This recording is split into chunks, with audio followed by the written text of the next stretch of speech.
એટલા માટે છે કારણ કે કોંગ્રેસ માટે હવે ક્યાંક પડકારજનક સમય આવી ગયો છે, કારણ કે સ્થાનિક સ્વરાજ્યની ચૂંટણીમાં પણ જો ભારતીય જનતા પાર્ટીનો ભગવો લહેરાતો હોય અને એમાં પણ જૂનાગઢ મહાનગરપાલિકાના આપણે પરિણામ જોઈ ચૂક્યા છીએ, તો પછી આખરે કોંગ્રેસે હવે મનોમંથન કરવાની જરૂર છે. ભારતીય જનતા પાર્ટી કે જે કહેવાય કે જે લોકસભા વિધાનસભા તમામ જે અલગ અલગ ચૂંટણીમાં જે છે એ અત્યારે ખાસ વિજય હાંસલ કરી રહી છે, તો પછી કોંગ્રેસે મનોમંથન કરવાની જરૂર છે. ભાજપ કયા મુદ્દા પર આગળ વધી અને હાલમાં જીત હાંસલ કરી? ભારતીય જનતા પાર્ટી કોંગ્રેસના નેતા અમારી સાથે જોડાયેલા છે ઘનશ્યામભાઈ ગઢવી ભાજપ તરફથી પક્ષ મૂકવા, હેમાંગભાઈ રાવલ અમારી સાથે જોડાયેલા છે કોંગ્રેસ તરફથી, રાજકીય વિશ્લેષક પણ પ્રશાંતભાઈ અમારી સાથે જોડાઈ ગયા છે. આપ તમામનું સ્વાગત છે. હેમાંગભાઈ, કોંગ્રેસે હવે મનોમંથન કરવાની જરૂર છે કારણ કે કેટલી નગરપાલિકાઓ તો એવી છે કે જ્યાં ક્લીન સ્વીપની પરિસ્થિતિ છે, એટલે હવે મતદારો કોંગ્રેસને સ્વીકારવા તૈયાર નથી. ગામડા લેવલે પણ કે નગરપાલિકા લેવલે પણ હવે કોંગ્રેસ શું કરશે? જો પ્રીતિ, ભૂતકાળમાં જ્યારે આ પ્રકારે નગરપાલિકાનું અને જૂનાગઢ મહાનગરપાલિકાનું ઇલેક્શન હતું, હું તમને 2018ની સ્થિતિ કહું તો 2018માં અમારા 78 ધારાસભ્યો હતા, છતાં પણ આ જ પરિણામ હતું અને જૂનાગઢની અંદર માત્ર અમારા એક ઉમેદવાર જીત્યા હતા 2018માં. ત્યારબાદ બાય ઇલેક્શન થયું, એમાં બીજા 2 ઉમેદવાર જીત્યા એટલે માત્ર 3 નગરસેવકો અમારા હતા. અમે એવું નથી કહેતા કે જૂનાગઢની અંદર અમે બહુમતી મેળવી છે, પણ પ્રજાએ અમને સાથ આપ્યો છે. આજે 1માંથી અમે 11 થયા છે, લગભગ 1000 ગણું વધારે અમને પરિણામ મળ્યું છે. એનો મતલબ એ નથી કે અમે વિપક્ષમાં રહીને સંતોષમાં માનીશું, પરંતુ અમે જ્યાં જ્યાં અમારી કચાશ રહી ગઈ છે, મારે આજે એક વાતનો અહીંયા દર્શક મિત્રોને પણ ખુલાસો કરીને કહેવાનું છે કે કોંગ્રેસ હોય કે ભાજપ હોય, કેટલીક જગ્યાએ સ્પેશિયલ પોતાની રણનીતિના ભાગ સ્વરૂપે પોતે મેન્ડેટ આપતા નથી હોતા. રાજસ્થાનની અંદર ભારતીય જનતા પાર્ટીએ સ્થાનિક સ્વરાજના ઇલેક્શનમાં એક પણ જગ્યાએ અત્યાર સુધી મેન્ડેટ નથી આપ્યા. અમે આણંદની અંદર હોય, આંકલાવમાં હોય, આજે આંકલાવમાં જે ઉમેદવારો જીત્યા છે એ કોંગ્રેસના જ ઉમેદવારો છે અને સત્તા બનશે તો આંકલાવમાં કોંગ્રેસની જ બનવાની છે. અમે ત્યાં મેન્ડેટ નથી આપ્યા. ડાકોરની અંદર પણ 14 ઉમેદવારો અપક્ષ છે, એમાં મોટાભાગના કોંગ્રેસે જ્યાં મેન્ડેટ નથી આપ્યા એવા ઉમેદવાર પણ છે. માત્ર મારે આપને એ કહેવાનું છે કે આ પરિણામો 100% ભારતીય જનતા પાર્ટીની તરફેણમાં છે, પરંતુ જે આ પરિણામો બાદ અમારી જે સીટો જે છે જ્યાં જ્યાં વધી છે ત્યાં અમારા કાર્યકર્તાઓનો ઉત્સાહ જે છે એટલા માટે બેવડો થવાનો છે કે વિપરીત પરિસ્થિતિમાં ભારતીય જનતા પાર્ટીના ધારાસભ્યોને, સંસદ સભ્યોને ખરીદ વેચાણ કરવા માટે, ખરીદવા માટે, બ્લેકમેલિંગ કરવા માટે મેદાન ઉપર આવવું પડે. કોઈક જગ્યાએ કરજણ જેવા વિસ્તારમાં સ્ટેજ ઉપરથી કહેવું પડે કે તમારા ઘર બચાવવા હોય તો મને તમે આપજો. કેટલીક જગ્યાએ અમારા ઉમેદવાર જે છે એમને પેનિક એટેક આવી જાય, મહિલા ઠાકોર સમાજની ઉમેદવાર હોય અને એને એમ કહેવામાં આવે છે કે હિન્દુ છે, પાછી અંડરલાઈન કરું છું સંદેશ ન્યૂઝના માધ્યમથી, એને એમ કહેવામાં આવે કે તારું ઘર તોડી નાખવામાં આવશે, એને પેનિક એટેક આવે, એને દાખલ કરી દેવામાં આવે.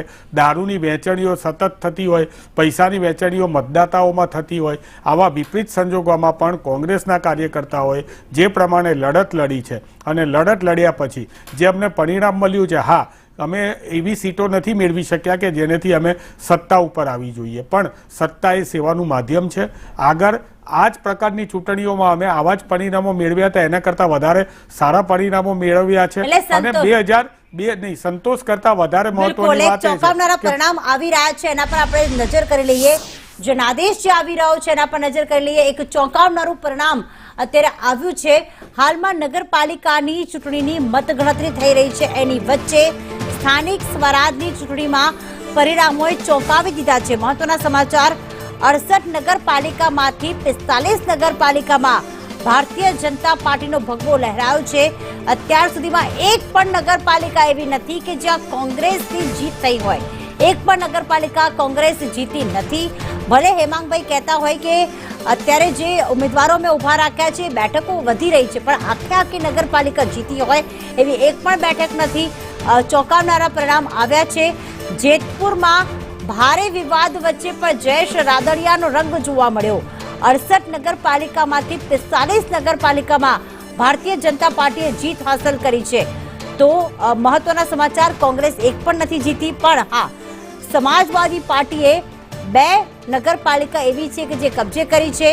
ગાંધીનગર તાલુકા પંચાયતમાં પહેલીવાર ભારતીય જનતા પાર્ટીની અહીંયા પૂર્ણ બહુમતી સાથે જીત થઈ છે. રાધનપુર નગરપાલિકામાં ભાજપે કોંગ્રેસ પાસેથી સત્તા છીનવી લીધી છે. જ્યાં કોંગ્રેસની સત્તા હતી, ભાજપે છીનવી લીધી છે. આ પરિણામોએ ખરેખર ચોંકાવી દીધા છે અને એના જ કારણે હવે કોંગ્રેસે મનોમંથન કરવાની જરૂર છે, કારણ કે એક પણ નગરપાલિકા કોંગ્રેસે જીતી નથી. 45 નગરપાલિકામાં ભારતીય જનતા પાર્ટીનો ભગવો લહેરાઈ ચૂક્યો છે, જ્યારે ડાકોર અને ધોરાજીમાં ટાઈ પડે તેવી સ્થિતિ છે, કારણ કે બંને પક્ષના ઉમેદવારોએ એડી ચોટીનું જોર લગાવ્યું. ડાકોર ધોરાજીમાં ટાઈ પડે તેવી સ્થિતિનું નિર્માણ થયું છે. તો સલાયા નગરપાલિકામાં આમ આદમી પાર્ટી તરફ જે છે તે હાલમાં પરિણામો જોવા મળી રહ્યા છે. ગાંધીનગર તાલુકા પંચાયતમાં પહેલીવાર ભાજપની પૂર્ણ બહુમતી છે. આપે સંતોષ વ્યક્ત કર્યો કે 2018 થી અત્યારના પરિણામો થોડા સારા દેખાઈ રહ્યા છે. ખાલી જુનાગઢ મહાનગરપાલિકાની આપે વાત કરી, પણ કોંગ્રેસ ખાતું ક્યારે ખોલશે? હવે હું આપને એ જ વાત ફરીથી રિપીટ કરું છું કે આંકડા હોય તો આંકડાઓની અંદર જે ઉમેદવારો જીત્યા છે ત્યાં કોંગ્રેસના પંજા ઉપર અમે લડ્યા જ નથી અને ભૂતકાળમાં પણ નથી લડેલા અમે.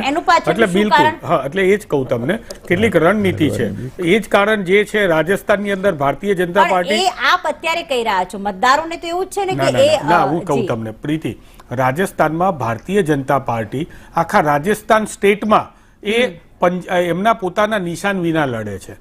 કોંગ્રેસ અત્યાર સુધી તમે જે ભૂતકાળમાં રાધનપુર નહીં હું સમજાવું તમને ફરીથી એક વખત દર્શક મિત્રોને સમજાવું કે ભૂતકાળમાં કોંગ્રેસ 2018નું ઇલેક્શન હતું, એની અંદર નગરપાલિકામાં કોંગ્રેસ પંજાના સિમ્બોલ ઉપર નથી લડી. રાધનપુરમાં તમે જ કહો છો કે કોંગ્રેસની નગરપાલિકા હતી અને બચાવી નથી શકી, તો ત્યાં પણ કોંગ્રેસ માટે સલાયામાં કોંગ્રેસનું ખાતું ખુલ્યું છે. મહત્વના સમાચાર અત્યારે સલાયાથી અમને મળી રહ્યા છે. દ્વારકાની સલાયા નગરપાલિકામાં કોંગ્રેસની જીત થઈ છે.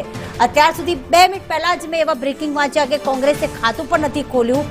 સલાયામાં 15 બેઠકો પર કોંગ્રેસની જીત થઈ છે. આ એક નગરપાલિકા એવી છે કે જે કોંગ્રેસને ફાળે ગઈ છે, પણ સૌથી મહત્વની વાત એ છે 13 બેઠકો પર આમ આદમી પાર્ટી જીતી છે. અહીંયા ભારતીય જનતા પાર્ટી માટે આપણે કહીએ કે AIMIM અને ભાજપનું અહીંયા ખાતું પણ ખુલ્લું નથી.